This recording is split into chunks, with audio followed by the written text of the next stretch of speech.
Welcome to the Serious Leisure podcast. My name is Petya Petrova. I'm the host of this podcast. This is our first of 3 episodes we recorded with no other than Professor Robert Stebbins. I am, of course, joined by Sam Elkington and Kat Branch. In this first episode, we track the history of the Serious Leisure perspective. Enjoy!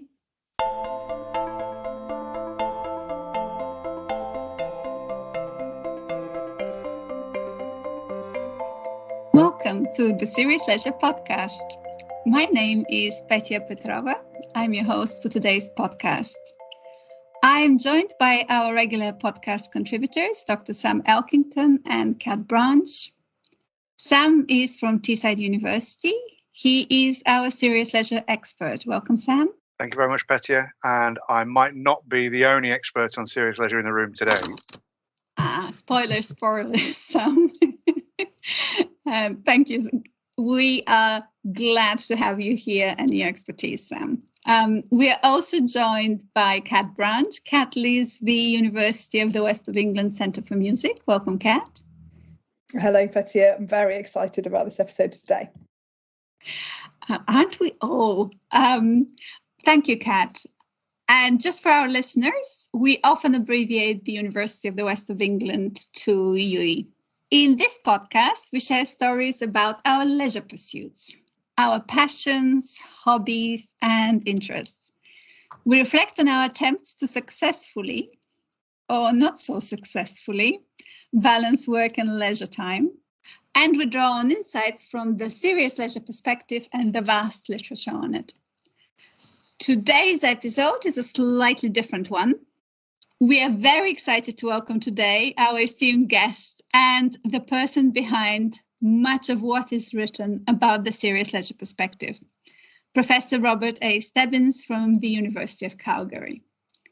Sam, would you please introduce Professor Stebbins to our audience and why we're so very excited to have him as a guest to our Serious Leisure podcast? It would be my pleasure, Petya. Thank you very much. Okay, so it's my pleasure to introduce to you Professor Robert A. Stebbins. Professor Stebbins is Professor of Sociology in the Faculty of Social Sciences at the University of Calgary. His research interests in leisure date back to the early 1970s, the time when he began his theoretic work on amateurs. In 1982, Professor Stebbins published the basic conceptual statement on what is now known as serious leisure. In early 1997, he published in Leisure Studies a similar statement on casual leisure. Between 1975 and the present time, he has published a range of theoretical and empirical articles, chapters, books, and various other publications on amateur, hobbyist, and career volunteer leisure pursuits.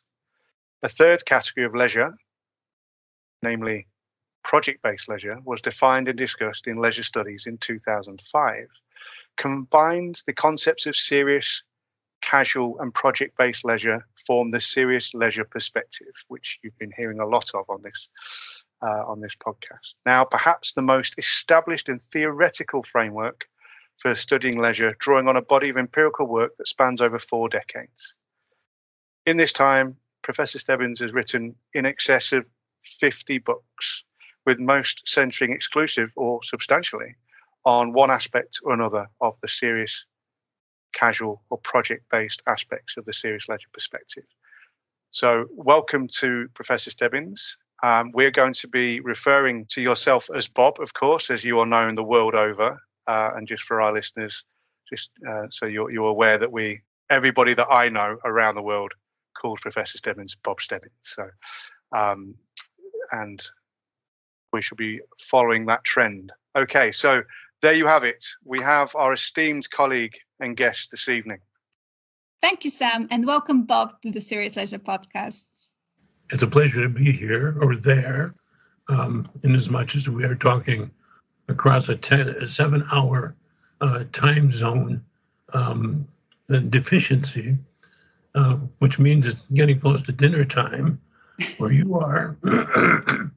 It's mid-morning for me. Anyhow. Welcome. It's lovely to have you here, and it's lovely to be able to connect through the use of technology, even though it can be so quirky sometimes. And yes, it is close to dinner time here, and it's the beginning of the day for you. And we have a really interesting time ahead of us talking about serious leisure. I will pass on to Sam, because Sam in his introduction didn't mention that he has written a book with you on serious leisure. So you're familiar with each other, you know each other quite well. So I will pass on a lot of this discussion to Sam to lead today for us. Sam. Thank you, Petya. Yes, of course, we have written a book, Serious Leisure Perspective, an introduction. But of course, Bob has written many, many, many more. And we're going to hear, I'm sure, a lot about the different aspects of that writing today. But really, the question is, are we sitting comfortably? Because we're in for a really interesting conversation. I'm really looking forward to this. Bob and I have spoken at length many, many times, as you might imagine. But it's great, an opportunity to share these conversations with Bob today. So, Bob, I think the best place for us to start is, could you please tell us about how the idea of serious leisure and later the serious leisure perspective came into being? Okay. The start was a bit inauspicious. I arrived at the University of Texas at Arlington, and from 8 years of teaching at Memorial University of Newfoundland, and there in the University of Texas at Arlington, I soon got an invitation from my department head to organize a session of papers on the sociology of art for a small southwestern United States meeting of sociologists that was going to take place in Arlington. So, well, all right, I'll do that. The reason that I got the invitation is that I'd written a few papers on music, but on jazz music, not on classics. And I thought, well, I've got to get something more on music than jazz, because the jazz musicians I interviewed were mostly professional. They were making a living of sorts at this music. So I went to a dictionary, actually an encyclopedia. An Encyclopedia of the Social Sciences, published in the 1930s. Finally found a definition of amateur in sociological terms. Well, it turned out to be it was no definition at all. It was, in fact, a history of the idea. Useful reading, but it didn't tell me what an amateur is. And I scrounged around in various books and articles, and nobody was telling me essentially what an amateur is. And that's what I wanted to write about in the music side. So I thought, well, all right, it's up to me to craft my own definition. And I rather like that work. I'd done it before, and I thought, okay, we'll do that. But I'm going to go to music first. And so I read a stack of books and articles by amateur musicians. They play a lot, but they write a lot. So it's an interesting situation. I got a lot of ideas out of that. And I decided, well, this has got to be continued, because it became clear that amateurs were hardly limited to music or the arts, but of course we had amateurs in sport, science, and entertainment. So there was this quartet of spheres of activity that I really needed to look at before I could say anything in print about amateurs. Well, it didn't quite work out that way, but I did, while still in Texas, study people in theater, amateurs in science, and amateurs in sport. The sport was baseball, the science was archaeology. And now I had 4 sets of activities, types of amateurs. And then I moved to Calgary and finished off another 4, 2 in, one more in science, namely astronomy, then another in sport, Canadian football, and then 2 in entertainment, namely entertainment magicians and stand-up comics. So that became the 15-year project and was reported in 1992 in a book entitled Amateurs, Professionals, and Serious Leisure, the term having been introduced, as Sam noted, in 1982. So then at that point, it began to catch on. It was something the field obviously needed, because the distinction had been drawn between serious and casual leisure. And the forms that, or the types that were being examined were, of course, amateurs, hobbyists, and volunteers. And recognizing that volunteers can also be casual leisure. And so the scope of the field was beginning to widen. And it was becoming clear that I was onto something that hadn't happened in leisure studies or many other fields, namely a broad set of concepts that would knit together the field, their interrelationship of these types, and how some types feed other types and vice versa, and how they're interrelated as in the idea of optimal leisure lifestyle. So that led me to try to flesh things out. I then, now in Calgary, in Canada, I was busy attempting to get some hobbyists. So I did study, again, and all of this is participant observation and grounded theoretic construction. So I looked at mountain river kayakers, mountain climbers, and mountain snowboarders. So we had 3 hobbies, and I made up a 4th by studying barbershop singers. And these are as different as chalk and cheese, but they all fit into the serious leisure perspective, which by now had become a bit of a cross to bear. People saying, yeah, but leisure isn't just about serious leisure.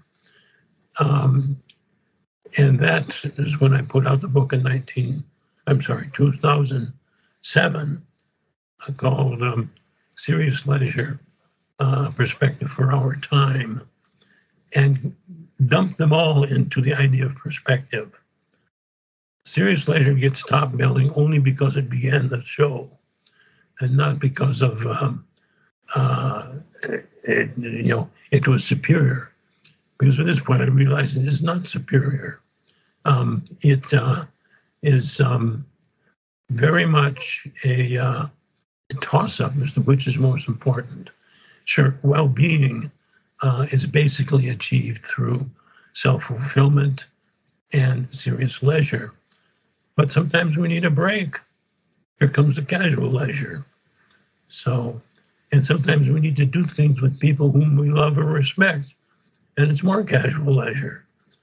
So not everybody's into football or magic or what have you. And so it began to point out that leisure has this large-scale applicability in everyday life. And in all of that, it was clear that we were talking about activities.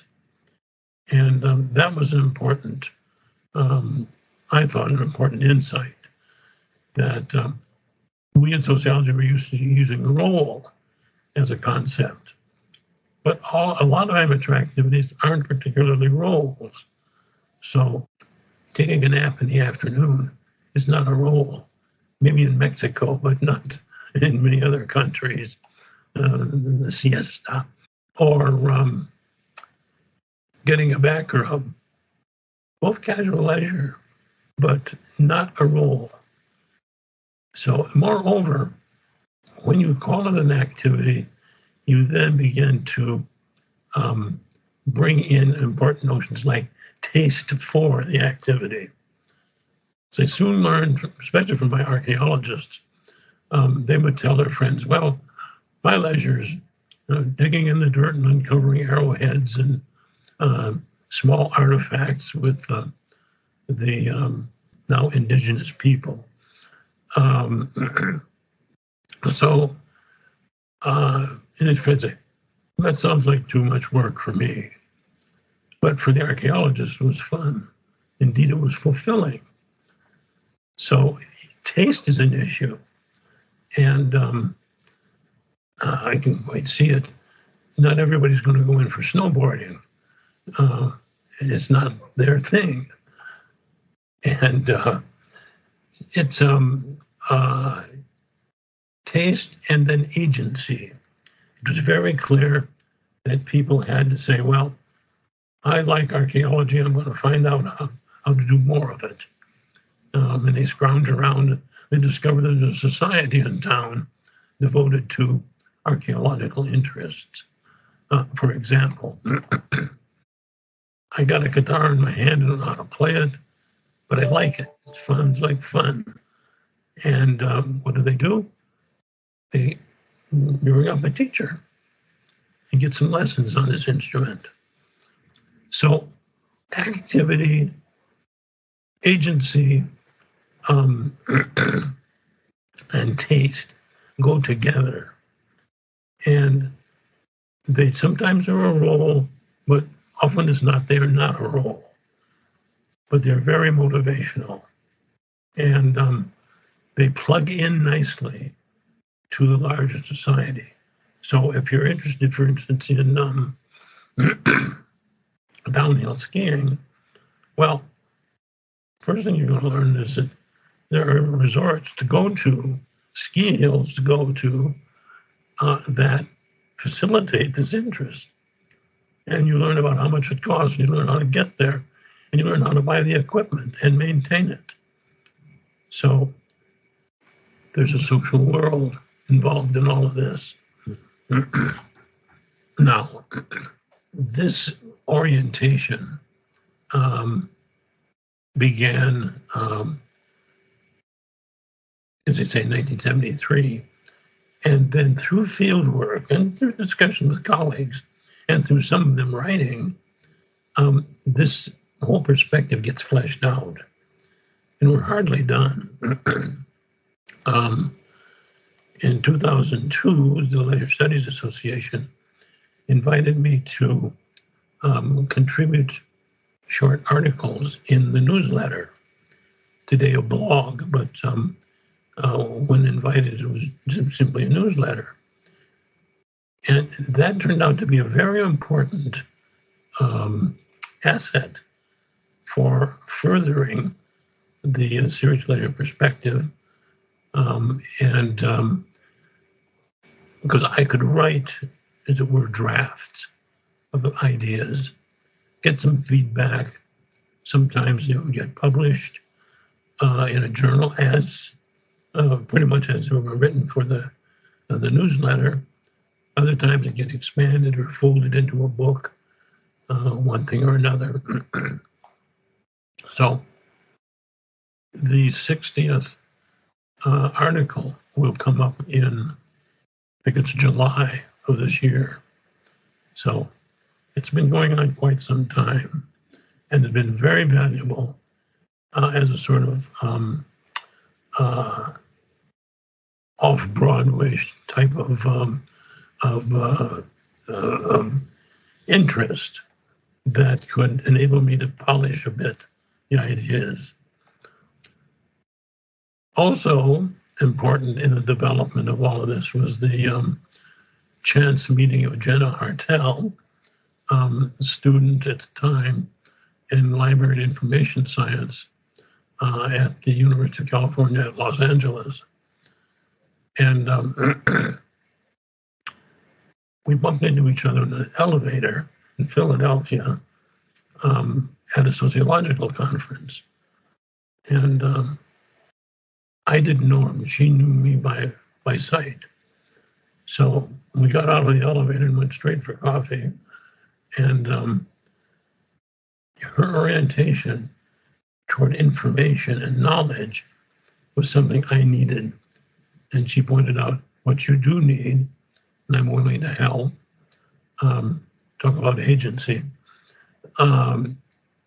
She said, you got to have a website. So I don't know anything about websites. I use them all the time, but I can't build one. I'll take care of that. So in 2007, we launched the Serious Leisure Perspective website at www.seriousleisure.net.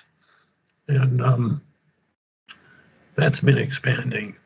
It has a vigorous bibliography. It announces new publications, including new books, announces awards, all sorts of stuff.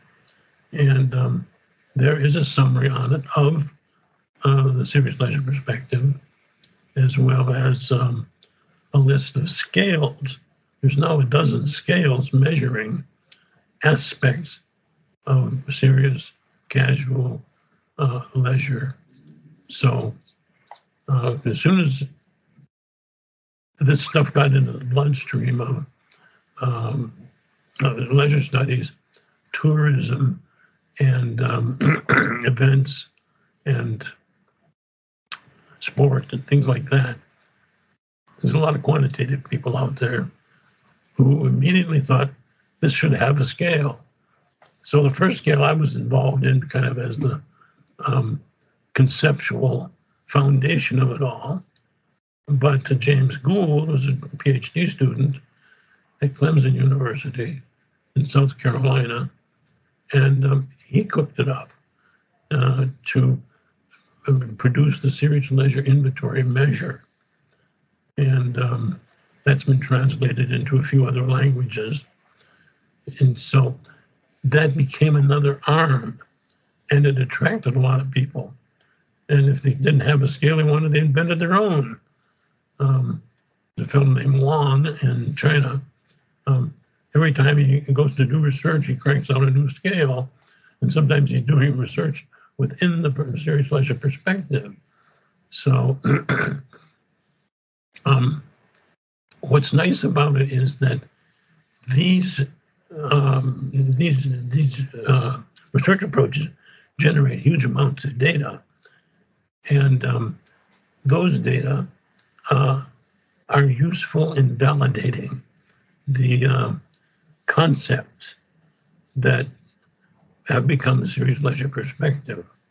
So it's no good to have concepts that don't have verifiable anchorage in reality.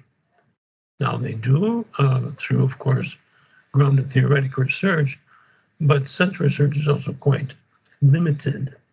Whereas if you do a scale and get 2,000 people to answer a questionnaire, as long as your concepts are solid, you'll get some good data.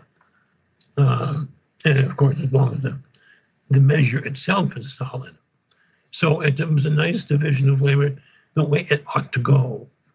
Get your concepts first, get them properly anchored in field research, and then get the scales developed and surveys and so on, so that you can spread out and get even more anchorage. So I think today we have a perspective that is, it's got its weaknesses because leisure is so variable, and by no means all of it's been covered. Anyway, this is how we have moved along, and let me just add that we've moved out into positive psychology. I managed to get the term leisure into the lexicon of at least some light psychologists. I had it out, a chick sent me high on the subject, and of all places, Portugal, at an annual, actually, the second World Conference on Positive Psychology. And I have tackled, and probably nobody knows this, the subject of play and leisure and how they fit together. And it's been two fields we've been talking past each other for several decades. And I think they're still continuing that bad habit. Don't want to spend too much time, but we added along early in this century a discussion of liberal arts hobbies. And basically that's the reading stuff and people who read, and there are a lot of them. On the book, The Committed Reader, that I have written in 2013, gives an idea about how these liberal arts hobbies work. Needless to say, it's a favorite with the library and information science people. So, but that's the interdisciplinarity of this field. So, otherwise, I have more recently taken to amplifying critical concepts like social world. Now there's a small monograph on the subject. And lifestyles, that book has just come out, but it relates very well to how serious and casual leisure differ. And that gets expressed over the lifestyles that people lead. And finally, because it's always been a pain in the neck, non-work obligations. They're there. We have three great domains in life: work, leisure, and non-work obligations. And they're negative. If the positive obligations, they're leisure because they're attractive. But most of these obligations are things we have to do, and they take up leisure time. So it's good to know what they are and how to deal with them. It brings in voluntary simplicity and ideas like that. And then coming out in May, occupational devotion. I have a book on it. It was introduced in 2004, but occupational devotion is serious leisure for which you get paid enough to constitute a livelihood. May not be very good, but it's a livelihood. So that little book explores that question. Underlying all of this is what is leisure? And many of our colleagues have simply rejected the idea of even trying to define it. Some of them have said it can't be defined. Balderdash, it certainly can be defined, but you've got to immerse yourself in the subject. And so the book, The Idea of Leisure, published in 2012, gets at that.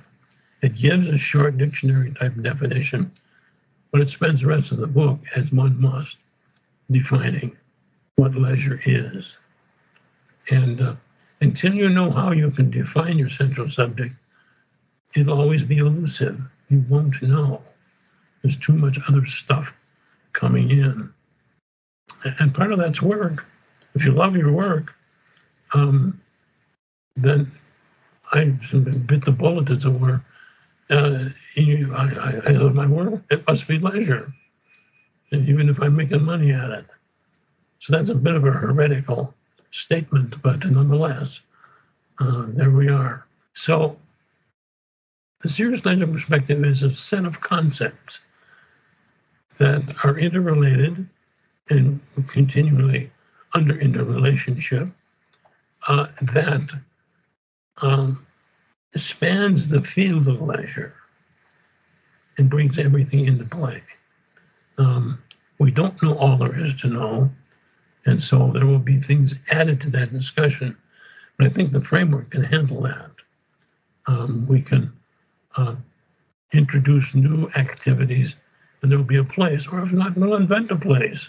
That's what the fieldwork's all about. Maybe I should quit and allow you a chance to breathe a bit, and then so back to our sponsors. Thank you so much, Bob. I think for our listeners, we have now condensed for you the 5 decades of history of serious leisure research into 30-minute summary. Thank you for listening to part 1 of our 3-part series of recordings with Professor Robert Stebbins. In part 2, we talk about why leisure is not always easy and the importance of perseverance, and indeed what helps us persevere with our leisure.